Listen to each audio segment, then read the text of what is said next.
Happy learning everyone, welcome to a brand new episode of revise with Mihir. आज के episode में हम अपने अल्टरनेटिव इन्वेस्टमेंट्स वाले टॉपिक का फीचर्स, मेथड्स एंड स्ट्रक्चर्स वाली रीडिंग का रिवीजन करने वाले हैं। तो सबसे पहले स्टार्ट करते हैं, ये समझते हैं कि अल्टरनेटिव इन्वेस्टमेंट्स किसको बोलते हैं। ऐसे एसेट्स, ऐसे इन्वेस्टमेंट्स जो और कोई कैटेगरी में नहीं आते ट्रेडिशनल इन्वेस्टमेंट्स के, उनको अपन अल्टरनेटिव इन्वेस्टमेंट्स बोलते हैं। ट्रेडिशनल इन्वेस्टमेंट्स में आता है आपका ownership of publicly traded shares, fixed income securities जैसे बॉन्ड्स हुआ, your investments that you do in cash जैसे बैंक एफडी हुआ। तो जो भी एसेट्स, जो भी इन्वेस्टमेंट्स इन कैटेगरीज में नहीं आते, उनको अपने अल्टरनेटिव इन्वेस्टमेंट्स बोलते हैं। अल्टरनेटिव इन्वेस्टमेंट से अपन को डाइवर्सिफिकेशन का बेनिफिट मिलता है, क्योंकि इनका जो कोरिलेशन होता है विद ट्रेडिशनल इन्वेस्टमेंट्स वो काफी लो होता है। लो कोरिलेशन के कारण अपन को रिस्क रिडक्शन भी देखने को मिलता है जब अपन इनको अपने पोर्टफोलियो में इंक्लूड करते हैं। अल्टरनेटिव इन्वेस्टमेंट्स में जनरली लॉन्गर टाइम पीरियड का इन्वेस्टमेंट होराइजन होता है, क्योंकि आपका पैसा यहाँ पे लंबे समय के लिए ब्लॉक हो सकता है and they are illiquid in nature also. यहाँ पे अभी ज्यादा मार्केट पार्टिसिपेंट्स नहीं होते हैं, इसीलिए अल्टरनेटिव इन्वेस्टमेंट्स का जो मार्केट होता है वो थोड़ा कम एफिशिएंट होता है when compare to traditional investment का market. And due to all of this limitations, alternative investment से ये एक्सपेक्ट किया जाता है कि ये हमको हायर रिटर्न्स जनरेट करके दे। तो अल्टरनेटिव इन्वेस्टमेंट्स के 5 फीचर्स होते हैं। सबसे पहला फीचर कि यहाँ पे आपको ज़्यादा स्पेशलाइज्ड नॉलेज चाहिए टू इवैल्यूएट कि क्या रिटर्न जनरेट हो सकता है, क्या रिस्क इन्वॉल्व है। यहाँ पे लो कोरिलेशन देखने को मिलता है with traditional asset classes, they are less liquid in nature, they require very large amount of capital, very large amount of investment, and they have very longer time horizon। In features के कारण कुछ unique characteristics अपन को देखने को मिलते हैं alternative investment में। सबसे पहले यहाँ का जो इन्वेस्टमेंट स्ट्रक्चर होता है कि किस तरीके से आप अल्टरनेटिव इन्वेस्टमेंट्स में इन्वेस्ट करोगे, वो थोड़ा कॉम्प्लेक्स होता है। दूसरा, जो इंफॉर्मेशन एसिमेट्री होती है वो यहाँ पे ज़्यादा होती है, क्योंकि फंड मैनेजर्स के पास ज़्यादा इंफॉर्मेशन होता है due to less transparency than the investors.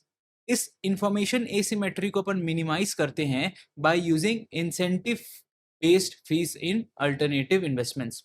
और तीसरा, यहाँ जब अपन को परफॉर्मेंस इवैल्यूएट करना पड़ता है, जब अपन ये देखते हैं कि भाई इस फंड ने, इस एसेट क्लास ने कितना रिटर्न कमा के दिया, वहां पे थोड़ी चैलेंजेस और डिफिकल्टीज देखने को मिलती है, क्योंकि इनका रिटर्न और रिस्क का डेटा अपने पास वाइडली अवेलेबल नहीं है। इन यूनिक कैरेक्टरिस्टिक्स के कारण ही अल्टरनेटिव इन्वेस्टमेंट्स में खाली सोफिस्टिकेटेड इन्वेस्टर्स लोग को अलाउ किया जाता है इन्वेस्ट करने के लिए। सोफिस्टिकेटेड इन्वेस्टर्स वो होते हैं जिनका बहुत लंबा समय के लिए इन्वेस्टमेंट होराइजन होता है और उनके पास स्पेशलाइज्ड नॉलेज भी रहता है about the risk and return of investing in alternative assets. Sophisticated investors के एग्जाम्पल होते हैं large pension funds, sovereign wealth funds and not for profit endowments. Generally traditional investments के साथ इनका जो कोरिलेशन होता है वो कम होता है, बट ये देखा गया है कि during times of economic stress ये कोरिलेशन बहुत तेजी से इंक्रीज हो जाता है। अल्टरनेटिव इन्वेस्टमेंट्स में प्राइमरीली 3 कैटेगरीज होते हैं। एक होता है प्राइवेट कैपिटल, एक होता है रियल एसेट्स और एक होता है हेज फंड्स। प्राइवेट कैपिटल में क्या होता है कि आप किसी को कैपिटल प्रोवाइड कर रहे हो, किसी को फंडिंग प्रोवाइड कर रहे हो, और ऐसी कंपनीज को प्रोवाइड कर रहे हो जो अभी पब्लिकली ट्रेडेड नहीं है। मतलब प्राइवेट कंपनीज को जब आप कैपिटल प्रोवाइड करते हो तो उसको प्राइवेट कैपिटल बोलते हैं। अब अपने पढ़े हैं कि कैपिटल अपन 2 तरीके से किसी को प्रोवाइड कर सकते हैं। एक होता है आपका इक्विटी इन्वेस्टमेंट के थ्रू और एक होता है in the form of loan, मतलब डेट इन्वेस्टमेंट के थ्रू। तो जब आप कोई प्राइवेट कंपनी में इक्विटी इन्वेस्टमेंट करते हो या फिर एक ऐसी पब्लिक कंपनी में इक्विटी इन्वेस्टमेंट करते हो जहां पे आपका इंटेंशन ये है कि मैं इसको फ्यूचर में ले जाके प्राइवेट कंपनी बना दूंगा, तो उसको अपन प्राइवेट इक्विटी बोलते हैं।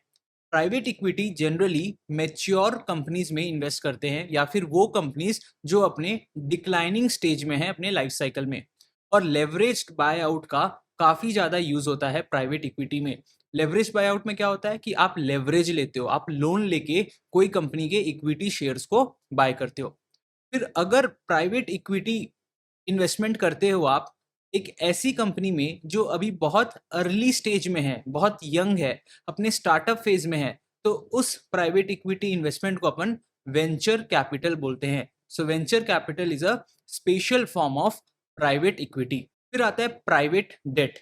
प्राइवेट डेट में आप लोन देते हो प्राइवेट कंपनीज को, या फिर ऐसी कंपनीज को जो बहुत अपने अर्ली स्टेज में है, जिनको अपन वेंचर डेट बोलते हैं, या फिर आप ऐसी कंपनीज को लोन देते हो जो अभी बैंकरप्सी में है, they are struggling to make their debt payments, जिसको अपने डिस्ट्रेस्ड डेट बोलते हैं। फिर आता है आपका रियल एसेट्स। रियल एसेट्स में आपके टैंजिबल फिजिकल एसेट्स आते हैं, जो सच में एसेट हैं, जिनको आप टच करके फील कर सकते हो, जैसे कि रियल एस्टेट हुआ, इंफ्रास्ट्रक्चर हुआ, नेचुरल रिसोर्सेज हुए। और यहाँ पे इनटेंजिबल एसेट्स भी आते हैं, जैसे कि डिजिटल एसेट्स हुए, पेटेंट्स हुए। और रियल एसेट्स को कंसिडर किया जाता है कि they are store of value. Real estate में क्या होता है कि आप इन्वेस्टमेंट करते हो कमर्शियल और रेसिडेंशियल रियल एस्टेट प्रॉपर्टीज में, घर में, ऑफिसेज में। यहाँ पे या तो आप फुल ओनरशिप ले सकते हो, मतलब पूरा अपना पैसा लगा के कोई बिल्डिंग खरीद सकते हो, या फिर आप लेवरेज्ड ओनरशिप लेते हो, किसी से लोन लेके वो बिल्डिंग को खरीदते हो, या फिर आप एक ऐसे इंसान को लोन देते हो जो उस लोन से जाके रियल एस्टेट खरीदेगा, तो यहाँ पे भी आपका रियल एस्टेट में एक्सपोजर आ रहा है। या फिर आप प्राइवेट और publicly traded form of real estate securities खरीदते हो, जैसे कि रियल एस्टेट इन्वेस्टमेंट ट्रस्ट में आप इन्वेस्ट करते हो। फिर आता है infrastructure. Infrastructure are assets that are going to live for a long period of time and that are intended for use by the general public, जैसे ब्रिजेस हुआ, roads हुआ, एयरपोर्ट्स हुआ, हॉस्पिटल्स हुआ। पहले क्या होता था कि खाली गवर्नमेंट एंटिटीज ये इंफ्रास्ट्रक्चर को डेवलप करके इसमें इन्वेस्टमेंट करती थी। अब पब्लिक और प्राइवेट दोनों एंटिटीज मिलके ये काम करती हैं। आजकल ये प्रोजेक्ट्स प्राइवेट एंटिटीज के लिए भी खुल गया है, जिसको अपने पब्लिक प्राइवेट पार्टनरशिप अरेंजमेंट बोलते हैं। पब्लिक प्राइवेट पार्टनरशिप अरेंजमेंट में एक कॉन्ट्रैक्ट साइन होता है, जिसको अपने कंसेशन एग्रीमेंट बोलते हैं, जहां पे राइट्स एंड ऑब्लिगेशंस डिफाइन होता है हर एक इन्वेस्टर का। फिर आता है आपका नेचुरल रिसोर्सेज। नेचुरल रिसोर्सेज में आता है commodities, farm land, timber land, या फिर वो लैंड जहां पे बहुत ज्यादा डिपॉजिट्स है मिनरल्स का और मेटल्स का। अगर आपको कमोडिटी में एक्सपोजर लेना है तो आप डायरेक्टली कमोडिटी में इन्वेस्ट कर सकते हो, या फिर आप एक डेरिवेटिव ट्रांजेक्शन में एंटर कर सकते हो, लेट्स से कमोडिटी फ्यूचर्स, या फिर आप एक ऐसी कंपनी के शेयर को बाय कर सकते हो जो कमोडिटीज प्रोड्यूस कर रहा है। अगर आप फार्म लैंड में इन्वेस्ट करते हो तो आपको इनकम जनरेट होगा through sale of crops and the livestock that you have raised in it.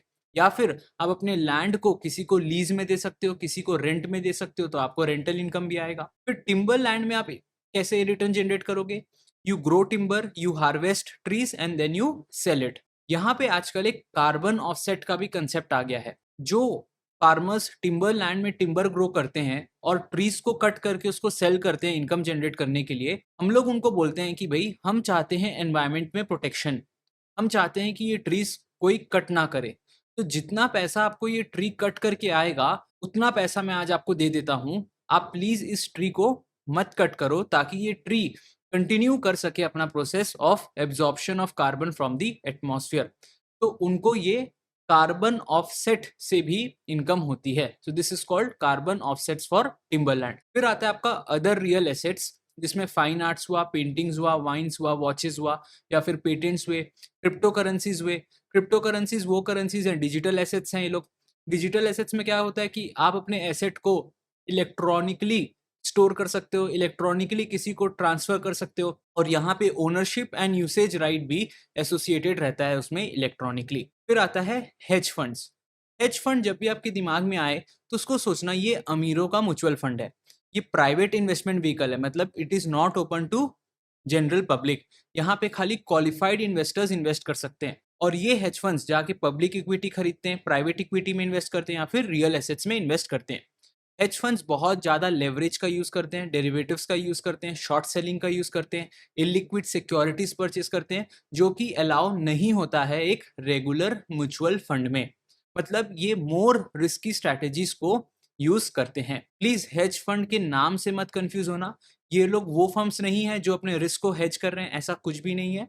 They are just called hedge funds and their line of activity is completely different. फिर आता है कि आप किस तरीके से अल्टरनेटिव इन्वेस्टमेंट्स में इन्वेस्ट कर सकते हो। सबसे पहले आता है फंड इन्वेस्टिंग। फंड इन्वेस्टिंग में क्या होता है कि आप अपना पैसा एक फंड में देते हो, एक फंड मैनेजर को देते हो, और वो फंड मैनेजर आपके बिहाफ में आइडेंटिफाई करता है, सेलेक्ट करता है अच्छी अपॉर्चुनिटीज, और मैनेज करता है आपके इन्वेस्टमेंट्स को। अल्टरनेटिव इन्वेस्टमेंट्स में इन्वेस्ट करने के लिए आपको बहुत ज़्यादा स्पेशलाइज्ड स्किल सेट चाहिए और बहुत सारे इन्वेस्टर्स के पास वो स्किल नहीं रहता है, तो वो डायरेक्टली इन्वेस्ट नहीं कर पाते हैं एंड इसीलिए वो इन्वेस्ट करते हैं एक फंड के थ्रू। इंडिविजुअल इन्वेस्टर्स जो होते हैं वो लोग डे टू डे एक्टिविटीज में पार्टिसिपेट नहीं कर सकते। They do not have any role in selection and management of the assets. ये जो भी डिसीजंस है ये आपका फंड मैनेजर लेता है और फंड मैनेजर ये काम फ्री में तो नहीं करेगा, वो आपसे एक फीस चार्ज करेगा।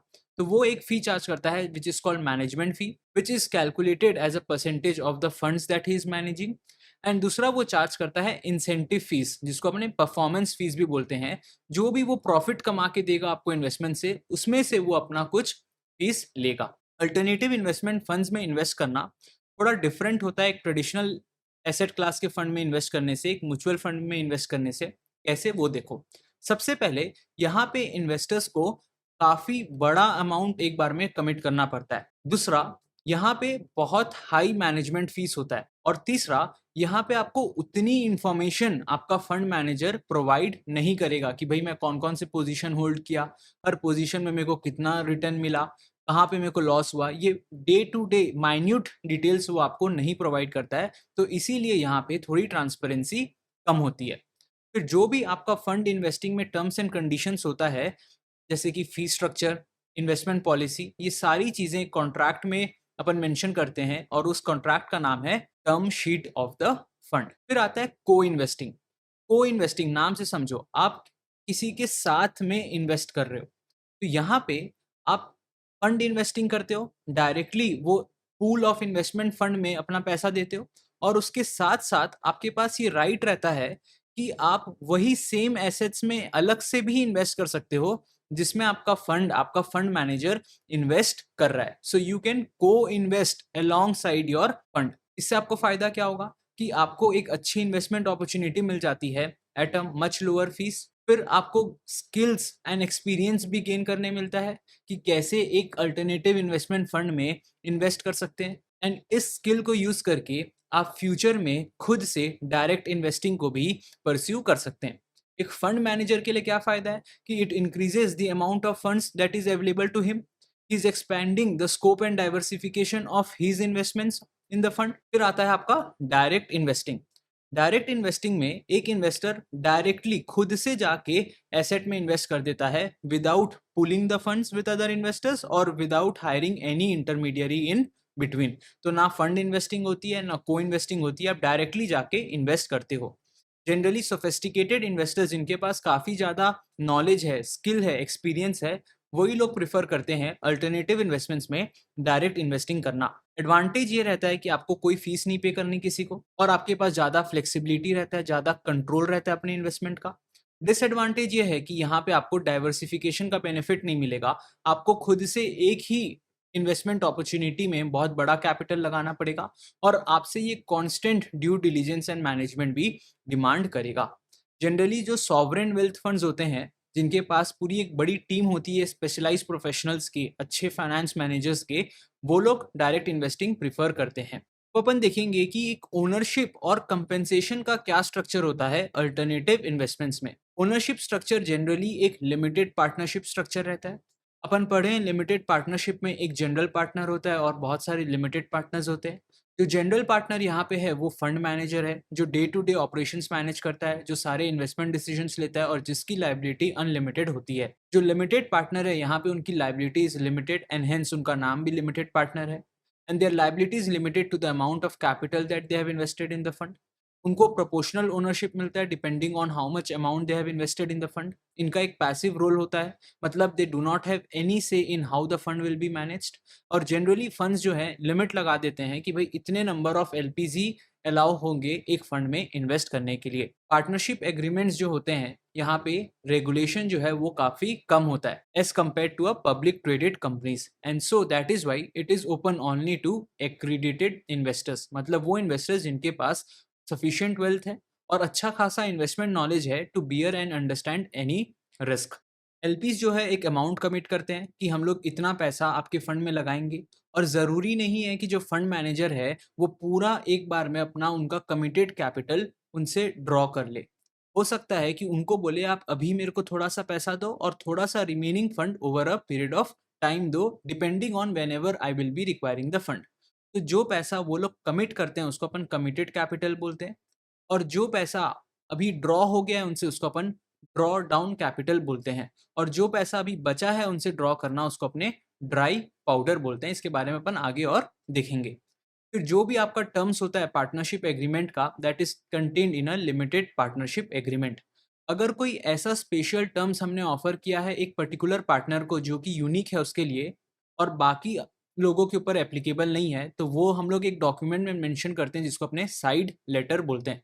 जैसे कि कोई इन्वेस्टर बोलेगा कि भाई मेरे को और कैपिटल कंट्रीब्यूट करने मत बोलना, जब भी तुम मेरे को फोन करोगे और कैपिटल कंट्रीब्यूट करने के लिए तो I should have the right to refuse you, तो इसको अपने एक्सक्यूजल राइट भी बोलते हैं। फिर यहाँ पे एक क्लॉज ये भी आ सकता है कि अगर फंड मैनेजर कोई एक पर्टिकुलर इन्वेस्टर को कोई राइट दे रहा है और बाकी इन्वेस्टर्स को वो राइट नहीं दे रहा है, तो बाकी इन्वेस्टर्स बोल सकते हैं कि अगर तुम एक पर्टिकुलर इन्वेस्टर को कोई राइट दोगे तो वो राइट हम सबके ऊपर भी एप्लीकेबल हो जाएगा। इसको अपने मोस्ट फेवर्ड नेशन बोलते हैं, और ये भी चीज साइड लेटर में मेंशनड होता है। जनरली ये पार्टनरशिप होल्डिंग्स जो है वो काफी इलिक्विड होता है in nature, and if we want to make it more liquid we can structure them as master limited partnership, जहां पे वो एक पब्लिकली ट्रेडेड एंटिटी की तरह काम करता है। फिर आता है फी स्ट्रक्चर या फिर कंपेंसेशन स्ट्रक्चर कैसा होता है। मैंने आपको बताया था कि बहुत ज़्यादा इंफॉर्मेशन एसिमेट्री होती है, there is a high information asymmetry between the fund manager and the investor, and we need to align their interest, and that is why we also have to pay incentive fees here. So fund managers को एक management fee मिलती है which is generally 1 to 2% of whatever assets they are managing, and उसके साथ साथ एक performance फी मिलती है, एक इंसेंटिव फी मिलती है जिसको अपन कैरिड इंटरेस्ट बोलते हैं, जो कि प्रॉफिट के ऊपर गेन्स के ऊपर कैलकुलेट की जाती है। मैनेजमेंट फी आपको हर हाल में देना है, it is paid irrespective of the performance, loss हुआ तो भी गेन हुआ तो भी। और जो इंसेंटिव फी है, जो परफॉर्मेंस फी है, वो आपको खाली गेन के समय देना है। जो आपके हेज फंड्स होते हैं, रिट्स होते हैं, ये लोग मैनेजमेंट फी चार्ज करते हैं ऑन एसेट्स अंडर मैनेजमेंट। मतलब जितना एसेट का नेट वैल्यू है जो भी इन्वेस्टमेंट्स फर्म ने किया है उसके ऊपर हम लोग अपना मैनेजमेंट फी चार्ज करेंगे। जो प्राइवेट इक्विटी फंड वाले होते हैं ये लोग अपना मैनेजमेंट फी चार्ज करते हैं on the committed capital and not the invested capital. मैंने आपको बताया था कमिटेड कैपिटल वो कैपिटल है जो एक इन्वेस्टर ने कमिट किया है कि भाई मैं आने वाले समय में तुम्हारे फंड के ऊपर इतना इन्वेस्ट करूंगा। जरूरी नहीं है कि पूरा पैसा उसने अभी इन्वेस्ट कर दिया है, हो सकता है कि उसका खाली कुछ कंपोनेंट ही अभी तक ड्रॉ डाउन हुआ है by the fund manager and कुछ पैसा वो अभी नहीं मंगवाया है। डिपेंडिंग की फ्यूचर में जैसे अच्छे अच्छे इन्वेस्टमेंट अपॉर्चुनिटीज मिलेंगे मैं तब इन्वेस्टर से ड्रॉ डाउन कर लूंगा। यहाँ पे प्राइवेट इक्विटी फंड में आपको टोटल कमिटेड कैपिटल के ऊपर अपना मैनेजमेंट फी चार्ज करना है। और ऐसा क्यों होता है? रीजन ये है कि प्राइवेट इक्विटी में अच्छे इन्वेस्टमेंट अपॉर्चुनिटीज को ढूंढने के लिए काफी ज्यादा समय लगता है, काफी ज्यादा एफर्ट्स लगता है। अगर अपन उसको इन्वेस्टेड कैपिटल के ऊपर देने लग जाएंगे तो वो जल्दी जल्दी इन्वेस्टर्स से पैसा मंगवाएगा ताकि उसका मैनेजमेंट फी इंक्रीज हो, और वो प्रॉपरली ड्यू डिलीजेंस नहीं करेगा, वो प्रॉपरली इन्वेस्ट नहीं करेगा, वो सेलेक्टिव इन्वेस्टमेंट नहीं करेगा, वो जो भी उसके पास पैसा मांगने आएगा वो सबको पैसे दे देगा जिससे उसका मैनेजमेंट फी इंक्रीज हो। इसीलिए अपन चाहते हैं कि अपना जो फंड मैनेजर है उसके ऊपर कोई भी प्रेशर नहीं रहे इन्वेस्ट करने के लिए, he takes sufficient time and efforts, and that is why we calculate management fees on the committed capital. जो आपका परफॉर्मेंस फी है, जो आपका इंसेंटिव फी है, वो हमेशा आपके रिटर्न्स के ऊपर कैलकुलेट होता है, and it can be subject to a hurdle rate जिसको अपने प्रीफर्ड रिटर्न भी बोलते हैं। हर्डल रेट है कि कम से कम तुमको इतना गेन, इतना प्रॉफिट तो कमाना पड़ेगा तभी तुम एलिजिबल होगे परफॉर्मेंस फीस रिसीव करने के लिए। Now this can be a hard hurdle rate और अ सॉफ्ट हर्डल रेट। अगर ये एक सॉफ्ट हर्डल रेट है तो जैसे ही आपने हर्डल रेट को टच किया आपको हम पूरे रिटर्न्स के ऊपर परफॉर्मेंस फी पे करेंगे। हार्ड हर्डल रेट बोलता है कि जैसे आपने हर्डल रेट को टच किया उसके ऊपर आप जितना एक्स्ट्रा प्रॉफिट कमाओगे, जितना एक्स्ट्रा रिटर्न्स जनरेट करोगे over and above the hurdle rate, खाली वो एक्स्ट्रा रिटर्न्स के ऊपर ही हम आपको परफॉर्मेंस फी पे करेंगे। और performance fee generally at the end of every year calculate किया जाता है। फिर आता है कैचअप क्लॉज। इसका भी calculation is exactly similar to the soft hurdle rate. It is just कि प्रायोरिटी सेट करते हैं कि किसको पहले मिलेगा और किसको बाद में मिलेगा। तो पहले अपन कुछ डिस्ट्रीब्यूशन अपने लिमिटेड पार्टनर्स को करते हैं, इन्वेस्टर्स को करते हैं प्रॉफिट का। उसके बाद हम लोग उनके लिए रोक देते हैं और थोड़ा सा डिस्ट्रीब्यूशन करते हैं फंड मैनेजर को प्रॉफिट का। और उसके बाद फिर एक लेवल के बाद अपन उनके प्रॉफिट स्प्लिट के हिसाब से रिमेनिंग डिस्ट्रीब्यूशन को करते हैं। फिर आता है हाई वाटरमार्क का फीचर। हाई वाटरमार्क फीचर मतलब कि आपको कोई भी परफॉर्मेंस फी नहीं पे की जाएगी on that part of the gain जो आपके पुराने लॉसेस को खाली ऑफसेट कर रहा है। मतलब अगर आपका फंड का वैल्यू बढ़ेगा तो जो आपका प्रीवियस हाई था, जितना आपका फंड पहले बढ़ चुका था, उसके ऊपर जो एक्स्ट्रा बढ़ेगा उसके ऊपर ही हम आपको परफॉर्मेंस फी का पेमेंट करेंगे। मतलब सेम गेन के ऊपर हम आपको 2 बार परफॉर्मेंस फी नहीं पे करेंगे। एग्जाम्पल से समझो, लेट्स से आपका फंड 100 से 120 हुआ तो आप 20 रुपीज के ऊपर परफॉर्मेंस फी पे करोगे। फिर सेकेंड ईयर आपका फंड 120 से 100 हो गया तो आप कोई भी परफॉर्मेंस फी नहीं पे करोगे। फिर आपका फंड थर्ड ईयर में वापस 100 से 120 में गया। ये 100 से 120 के ऊपर आपने परफॉर्मेंस फी ऑलरेडी पे कर चुका है फर्स्ट ईयर में, तो इसमें आपको दोबारा परफॉर्मेंस फी नहीं पे करना है। यही बताता है आपका हाई वाटरमार्क फीचर। अब आपका 120 rupees is the high watermark level. जब आपका फंड मैनेजर आपके वैल्यू को 120 से ऊपर लेके जाएगा तभी वो एलिजिबल होगा आपसे परफॉर्मेंस फी कलेक्ट करने के लिए। फिर आता है एक वाटरफॉल स्ट्रक्चर। ये बताता है कि किस तरीके से कैश फ्लो डिस्ट्रीब्यूट होगा between the limited partner that is the investor and the general partner which is the fund manager जब एक फंड को प्रॉफिट या लॉस होता है। तो ये 2 टाइप ऑफ स्ट्रक्चर होते हैं। एक होता है deal by deal waterfall structure जिसको अपने अमेरिकन स्ट्रक्चर भी बोलते हैं, और एक होता है whole of fund waterfall structure जिसको अपने यूरोपियन स्ट्रक्चर भी बोलते हैं। Deal by deal waterfall structure में क्या होता है कि अपन हर एक इन्वेस्टमेंट डील में प्रॉफिट और लॉस निकालते हैं और उस प्रॉफिट के ऊपर अपन अपने फंड मैनेजर को परफॉर्मेंस फी पे करते हैं। तो यहाँ पे पहले फंड मैनेजर को उनका फीस पे किया जाता है और उसके बाद में लिमिटेड पार्टनर्स इन्वेस्टर्स को उनका इन्वेस्टमेंट और उनका परफॉर्मेंस का गेन मिलता है। Whole by fund waterfall structure में क्या होता है कि अपन पूरे फंड लेवल में देखते हैं कि फंड ने कितना प्रॉफिट कमाया या कितना लॉस कमाया। अगर फंड ने प्रॉफिट कमाया तो अपन उस ओवरऑल प्रॉफिट के ऊपर परफॉर्मेंस फीस को कैलकुलेट करते हैं। यहाँ पे पहले लिमिटेड पार्टनर को उनका इन्वेस्टमेंट वापस किया जाता है, उनको उनका गेन दिया जाता है, और उसके बाद आपके जनरल पार्टनर को जो आपका फंड मैनेजर है उसको उसकी परफॉर्मेंस फी मिलती है। फिर आता है claw back clause. Claw back clause क्या बोलता है कि जो इन्वेस्टर्स हैं, जो लिमिटेड पार्टनर्स हैं, उनके पास एक राइट रहता है कि वो अपना इंसेंटिव फी को रिकवर कर सकें जो उन्होंने दिया होगा जब एक फंड मैनेजर प्रॉफिटेबल डील से एग्जिट लिया होगा तो। और बाद में अगर उस फंड मैनेजर ने लॉस किया तो वो लॉस के समय वो अपने इंसेंटिव फी को रिकवर कर सकते हैं जो उन्होंने पे किया था प्रॉफिटेबल डील के समय। देखो, deal by deal waterfall structure में ये हो सकता है कि जो आपका फंड मैनेजर है वो पहले सक्सेसफुल डील से एग्जिट ले ले और उसके ऊपर आपसे वो इंसेंटिव फी कलेक्ट कर ले, और बाद में जो लॉस मेकिंग डील्स है उनसे एग्जिट ले। तो आपके पास तो अब डुअल लॉस हो जाएगा। एक तो आपको लॉस भी हुआ और दूसरा उसने सक्सेसफुल स्ट्रैटेजी से एग्जिट करके उसके ऊपर उसने इंसेंटिव फी ले लिया और सारे लॉस मेकिंग डील्स आपके लिए छोड़ दिए। तो क्लॉ बैक क्लॉज होने से क्या होगा कि जो पहले हमने तुमको इंसेंटिव फी पे किया था वो अब हम तुमसे रिकवर कर पाएंगे। So this marks the completion of this episode. See you all in the next one. Until then, take care, bye bye and happy learning. और इस एपिसोड को क्लोज करने से पहले जल्दी से हमारे YouTube चैनल को सब्सक्राइब करो। आपका एक सब्सक्रिप्शन हमें बहुत हेल्प करता है। और इस एपिसोड को लाइक करो और शेयर करो अपने सारे फ्रेंड्स के साथ। Happy learning everyone.